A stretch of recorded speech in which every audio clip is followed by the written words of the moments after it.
मैं एक अंधेरे कमरे में बैठी अपनी किस्मत को कोस रही हूँ। अपनी किस्मत के साथ साथ मुझे रिश्तों पर भी भरोसा नहीं रहा। खास तौर पर माँ का रिश्ता तो मेरे लिए बिल्कुल भी भरोसे के लायक नहीं रहा। क्या माँ ऐसी होती हैं, ऐसा करती हैं जो मेरी माँ ने मेरे साथ किया? मुझे एक अजनबी आदमी के साथ ज़बरदस्ती भेज दिया। मैं ये भी नहीं जानती थी कि वह आखिर आदमी कौन है, वो मेरा अपना है या पराया। उसके साथ आते हुए मैं बहुत चीखती रही, चिल्लाती रही, मगर इस औरत ने और मुझे साथ ले जाने वाले आदमी ने एक नहीं सुनी। आखिर में मजबूर होकर मुझे उनके आगे अपना सिर झुकाना पड़ा। वह अभी मुझे इस बड़े से घर के बड़े से कमरे में बंद करके चला गया था। ये घर शहर से बहुत दूर था। यहाँ कोई कितना भी चीखे चिल्लाए उसकी आवाज़ दीवारों से टकराकर वापस उसके कानों में ही सुनाई देती थी। बाहर का कोई भी आदमी मेरी आवाज़ नहीं सुन सकता था। भगवान ने मेरे साथ ये कैसा मजाक किया था। मैंने ऐसा कभी नहीं सोचा था कि मेरे साथ भी कुछ ऐसा होगा और इस सब की जिम्मेदार सिर्फ और सिर्फ मेरी माँ होंगी।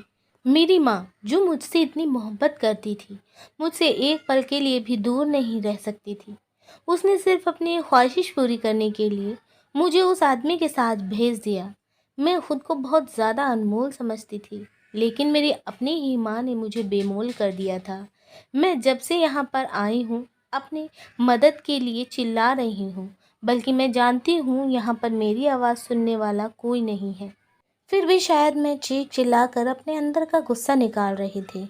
मैंने कुछ ही देर में खूबसूरत कमरे की हालत बिगाड़ डाली थी। पूरा कमरा बिखेर दिया था और अब मैं एक कोने में बैठी रो रही थी। मैं जानती थी कि जो आदमी मुझे यहाँ पर छोड़कर गया है वह वापस ज़रूर आएगा और जब इस कमरे की ऐसी हालत देखेगा तो पता नहीं क्या करेगा। लेकिन मुझे इसकी कोई फिक्र ही नहीं थी। वह मेरे साथ कैसा बर्ताव करेगा मुझे इस बात का आइडिया है और शायद मैं इसी बर्ताव के लिए इस घर में लाई गई हूँ।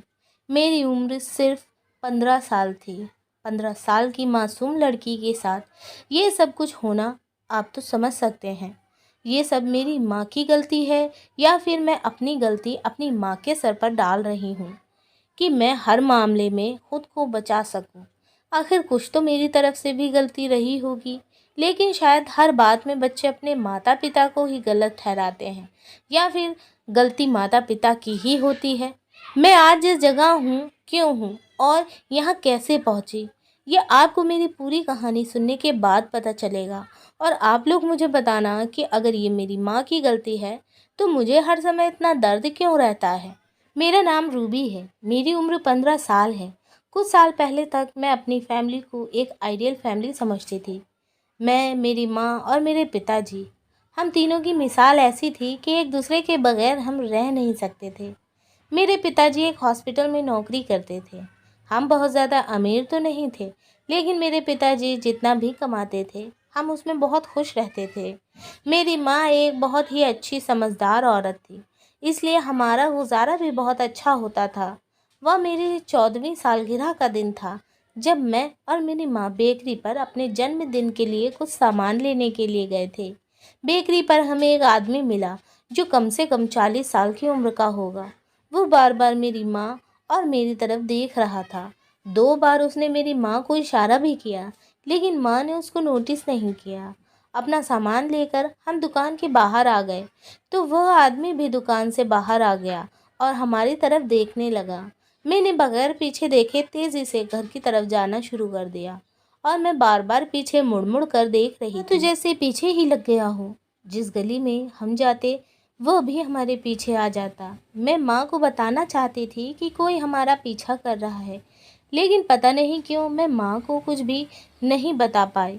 मैं अपने घर का दरवाज़ा खोलकर अंदर जाने लगी तो मैंने एक बार फिर से मुड़कर देखा। मुझे पता चला कि वह गली के नुक्कड़ पर ही खड़ा था। माँ ने मेरी उंगली के इशारे की तरफ देखा तो मेरी तरफ देखने लगी। फिर उन्होंने पीछे मुड़कर देखा तो कोई भी नहीं था। पूरी गली खाली थी। माँ ने मुझसे पूछा कि क्या हुआ, कौन है वहाँ पर। उसे कुछ नहीं कहा, बल्कि यह कहकर बात खत्म कर दी कि कोई नहीं है। मैं उम्र में छोटी थी, लेकिन मुझे इतना ज़रूर पता था कि अगर मैं अपनी माँ को बताऊंगी कि कोई हमारा पीछा कर रहा है तो वह परेशान हो जाएंगी। मैं नहीं चाहती थी कि कोई भी किसी बात को लेकर परेशान हो। मैं अपने माता पिता को खुश और मुस्कुराता हुआ देखना चाहती थी। मेरी बर्थडे बहुत ही अच्छे से मनाई गई और वो दिन मेरे लिए यादगार रहा। अब मैं उस दिन के बारे में सोचती हूँ तो मुझे लगता है कि शायद वह आखिरी दिन था जिसमें हम सब बहुत खुश थे। उसके बाद हर आने वाले दिन ने मुझे अपनी माँ से दूर कर दिया। मेरी माँ मुझे अजनबी लगना शुरू हो गई। बर्थडे के कुछ दिन बाद जब मैं स्कूल से घर आई तो मैंने एक आदमी को अपने घर से बाहर निकलते हुए देखा। मुझे ऐसा लगा जैसे मैंने उसको पहले भी कहीं देखा है। जब वह मेरे पास से निकल कर गया और मैंने उसे गौर से देखा तो मुझे याद आया, ये तो वही आदमी है जिसको उस दिन मैंने बेकरी में देखा था, जिसने हमारा पीछा किया था और हमारे घर तक आ गया था। लेकिन यह हमारे घर में क्या कर रहा है? मेरे दिमाग में सवाल आने शुरू हो गए। मैंने अंदर जाकर माँ से पूछा कि कौन आया था। उन्होंने मुझसे कहा कि कोई भी तो नहीं आया। मैंने उनसे कहा कि अभी अभी तो मैंने किसी को बाहर जाते हुए देखा। माँ कहने लगी, अच्छा वो तो लाइट का बिल लेने आया था। मैंने उनकी बात पर भरोसा नहीं किया क्योंकि अभी 2 दिन पहले ही पिताजी ने मेरे सामने लाइट का बिल दिया था, तो फिर अब लाइट वाला फिर से नहीं आ सकता। लेकिन मैं चुप रही क्योंकि मेरी आदत नहीं थी कि मैं बाल की खाल निकालूं। उस दिन जब पिताजी घर आए तो मैंने पहली बार अपने माँ और पिताजी को झगड़ते देखा। मैंने पिताजी के घर आते ही उनसे खाने को पूछा। उन्हें बहुत तेज भूख लग रही थी। माँ ने उनके सामने खाना निकाल कर रख दिया। पिताजी ने जैसे ही एक निवाला मुंह में डाला, फौरन उगल दिया। मैं सोचने लगी, क्या पिताजी को ये निवाला बाहर निकालना चाहिए था या फिर नमक से भरे निवाले को उगलने के बजाय निगल लेना चाहिए था। पिताजी ने माँ से पूछा कि सब ठीक तो है ना, आज खाने में इतना तेज नमक कैसे हो गया। ये सुनते ही बगैर खाना चखे माँ का ब्लड प्रेशर हाई हो गया और वो पिताजी पर बरसने लगी कि आपको तो मेरी हर चीज़ में कमी निकालने की आदत हो गई है।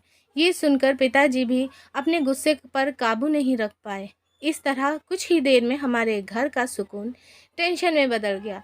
उस रात में चैन से नहीं सोई और न ही माँ और पिताजी सो पाए। मेरी माँ रात भर रोती रही। फिर सुबह पिताजी ने उन्हें मना लिया। माँ के हंसते ही जैसे पूरे घर में रौनक वापस लौट आई थी। पूरा घर मुस्कुरा उठा। मैंने जाकर माँ और पिताजी को गले से लगाया। मुझे ये बात इसलिए पूरी तरीके से याद है क्योंकि यह हंगामा उस दिन उस आदमी के आने के बाद ही हुआ था। फिर अगले कई दिनों बाद फिर से मुझे अपने घर के दरवाजे पर वही आदमी दिखाई दिया। शाम का समय था। मैं पड़ोस में अपने दोस्त के साथ बातें कर रही थी। उस दिन पिताजी भी नाइट ड्यूटी पर थे। मैंने छत से नीचे देखा तो वो दरवाजे पर ही खड़ा था। तभी माँ ने दरवाज़ा खोला और वो अंदर चला गया। मेरी दोस्त मुझसे कहने लगी, ये आदमी कौन है? मैंने पहले भी इसे 3-4 बार तुम्हारे घर पर आते हुए देखा है। तुम्हारा कोई रिश्तेदार है? मैंने कहा, नहीं तो बिजली के बिल वाला है, शायद बिल लेने आया होगा। वो कहने लगी, पहले तो मैंने उसे कभी नहीं देखा। देखो तुम लोग इसे एक बार में ही पूरा बिल दे दो ताकि उसे रोज़ रोज़ बिल लेने ना आना पड़े। मुझे उसकी बात बहुत ही बुरी लगी और उसने बहुत अजीब तरीके से कहा था।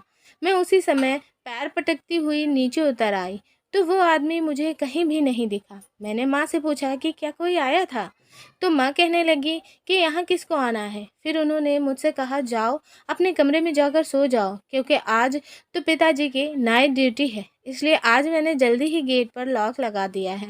मैं भी सोने जा रही हूँ क्योंकि मेरे सिर में दर्द हो रही है। ये कहकर वह अपने बेडरूम में चली गई। मैंने वहीं लॉन में बैठकर खाना खाया और खाना खाकर टीवी देखने बैठ गई। टीवी देखते देखते कब मुझे नींद आ गई मुझे पता ही नहीं चला और मैं सो गई। सुबह का समय था जब मेरी आँख खुली। आँख खुलते ही मैंने जो देखा वो देखकर मेरे रोंगटे खड़े हो गए। मैंने देखा कि मेरी माँ और एक आदमी जिसको मैं पीछे से देख सकती थी, दोनों लॉन से निकलकर बाहर की तरफ जा रहे थे। मैंने अपनी माँ को भी पीछे से देखा। उनके लंबे और बिखरे हुए बाल थे। मुझे ऐसा लगा जैसे कोई सपना देख रही हूँ या फिर आज पिताजी जल्दी तो घर पर नहीं आ गए। लेकिन यह आदमी मेरे पिताजी जैसा बिल्कुल भी नहीं लगता था। मेरे पिता का कद छोटा था, ये आदमी लंबी हाइट का था। हो सकता है कि मैं कोई सपना देख रही हूँ। मैं सोच रही थी कि सोचते सोचते मुझे फिर से नींद आ गई। मैं दोबारा से सो गई। सुबह उठने के बाद मुझे दोबारा यही बात याद आ गई। मैंने सोचा कि मैं इस बारे में अपनी माँ से पूछूंगी, लेकिन पिताजी घर आ चुके थे। उस दिन माँ बहुत ज़्यादा खुश लग रही थी। माँ और पिताजी मेरे फ्यूचर के बारे में बातें कर रहे थे। मैंने अपनी आंखों देखा झुठला दिया और खुद को यकीन दिलाया कि जो कुछ भी मैंने देखा है वह मेरा वहम था या फिर मेरा कोई सपना था। लेकिन एक ऐसी सच्चाई थी जिसका पता मुझे अगले कुछ महीनों में बहुत अच्छी तरीके से चल गया था। उस आदमी का तो हमारे घर में आना जाना अब और ज़्यादा बढ़ गया था, लेकिन उसी समय घर पर आता था जब मेरे पिताजी घर पर नहीं होते थे। वह हमेशा पिताजी के पीछे ही घर पर आता था और माँ मुझे उसके सामने आने नहीं देती थी। जैसे ही वह आदमी हमारे घर पर आता, पिताजी तो अपने काम पर ही होते थे। एक बार मैंने माँ से पूछा उसके बारे में कि कौन है वो। माँ ने कहा कि वह उनका भाई है, लेकिन इस बारे में अपने पिताजी को मत बताना क्योंकि उनको यह सब कुछ पसंद नहीं है। और फिर मैं तो वैसे भी एक डरपोक लड़की थी, लेकिन मैं इतना तो समझ गई थी कि मेरी माँ जो कुछ भी कर रही है वो गलत है। लेकिन मैं यह बात अपने पिताजी को बताने से डरती थी।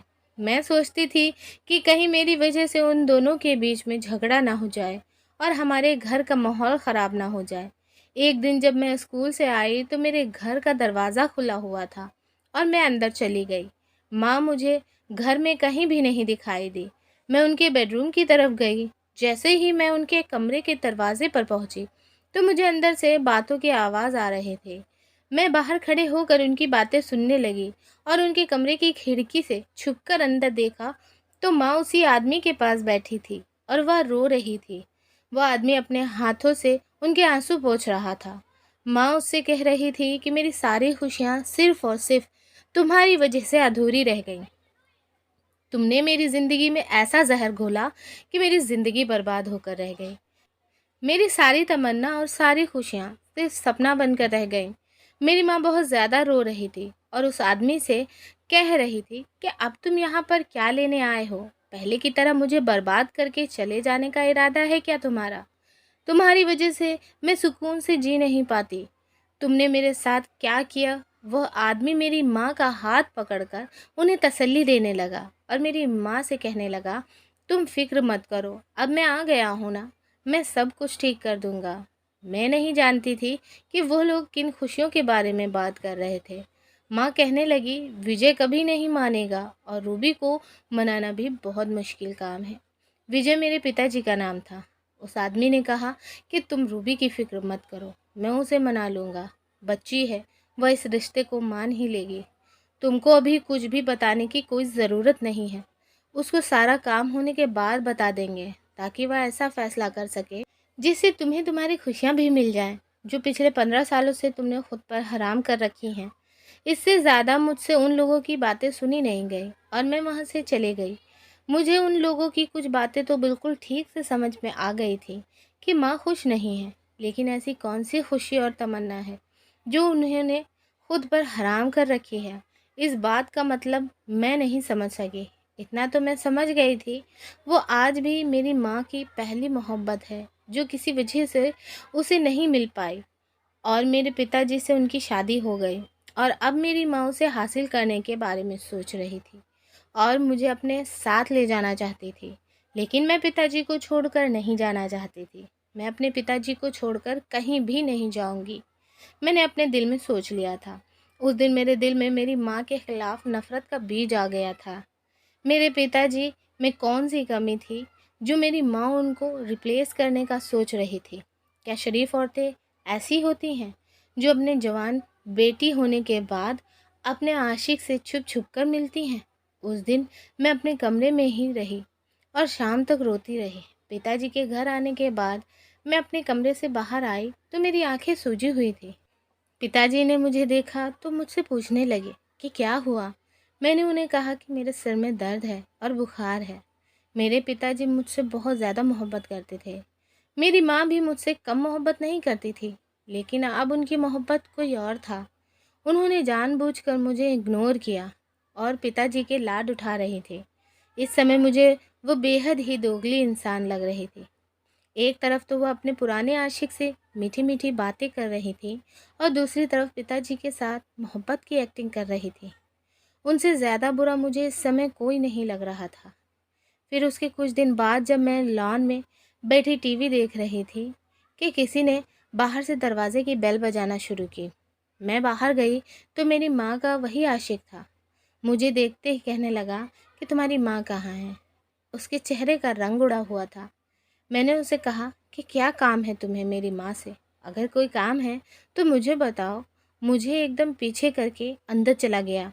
माँ किचन में खाना बना रही थी। उनका नाम लेकर उन्हें आवाज़ देने लगा। कहने लगा, नीतू कहाँ हो? जल्दी बाहर आओ। उसकी आवाज़ सुनकर मेरी माँ उल्टी सीधी भागती हुई बाहर आई और पूछने लगी, क्या हुआ? तुम क्यों परेशान हो? मैं भी वहीं खड़ी हो गई। आज मुझे कमरे में या छत पर जाने को नहीं कहा गया था। कि कहने लगा, नीतू विजय को सब कुछ पता चल गया है। मैं तुमसे मिलता हूँ। वो मेरी जान का प्यासा हो गया है। लेकिन मैं अब यहाँ से रूबी को ले लिए बगैर नहीं जाऊँगा। उसने मेरी तरफ देखा तो मैं एकदम से सहम गई। इन सब में मैं कहाँ से बीच में आ गई थी?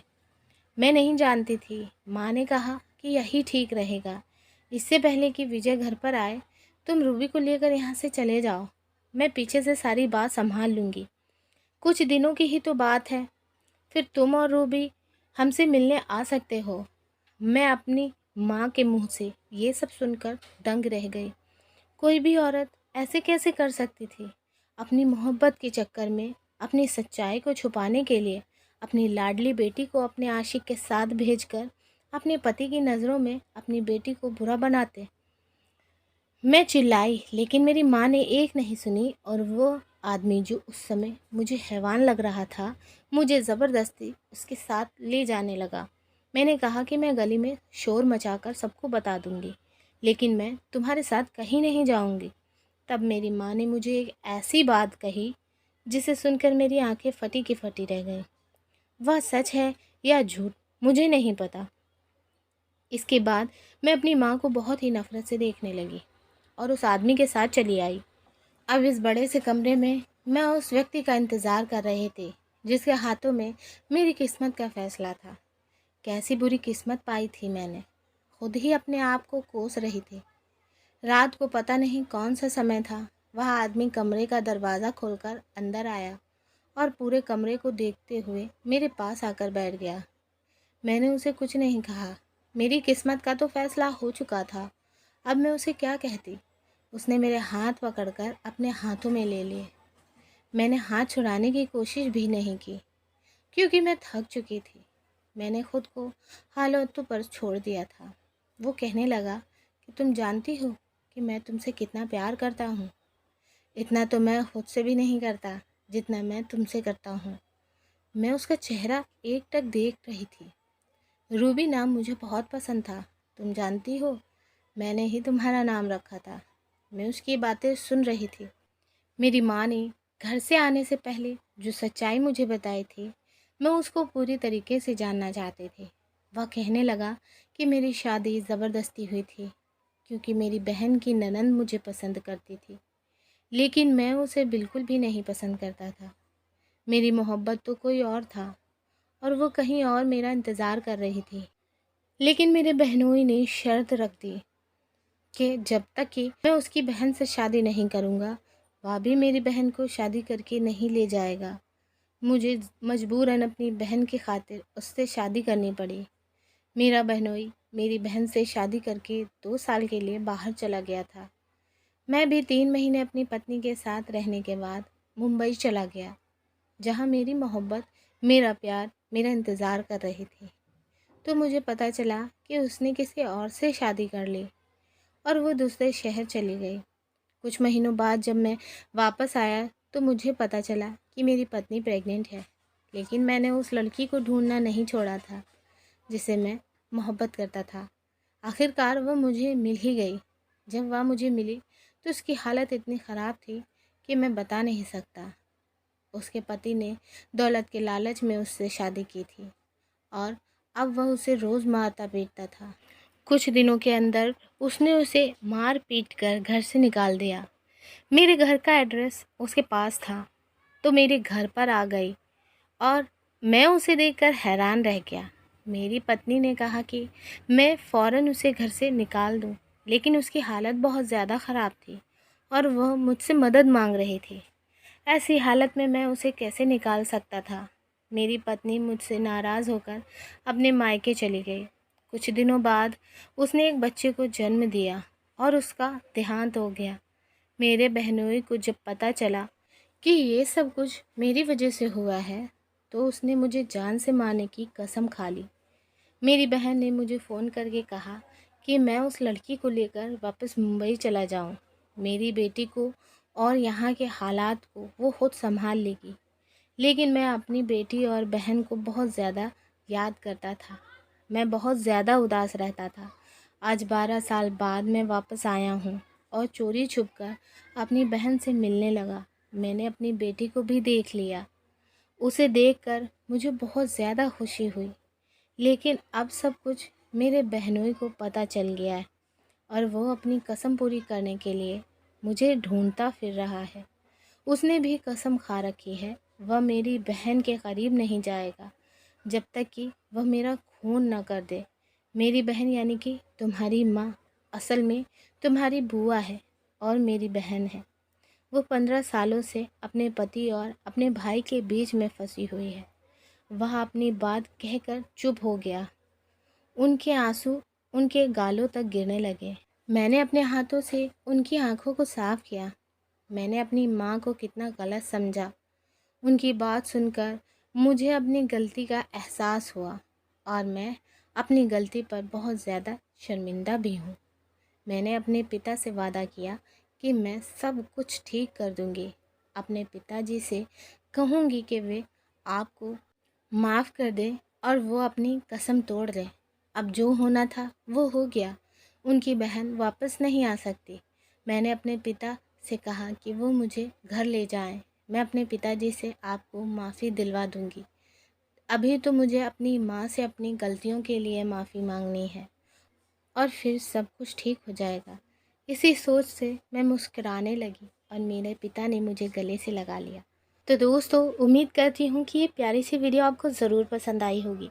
यदि आपको ये वीडियो थोड़ी सी भी पसंद आई है तो वीडियो को लाइक, चैनल को सब्सक्राइब और कमेंट करके बिल्कुल भी बताना मत भूलिएगा कि आपको ये वीडियो कैसी लगी। हम आपको मिलेंगे एक और ऐसी ही बेहतरीन वीडियो में। तब तक के लिए धन्यवाद। आपका दिन शुभ हो। और हाँ, चैनल को सब्सक्राइब करके पास वाले बेल आइकन को प्रेस करना बिल्कुल भी मत भूलिएगा।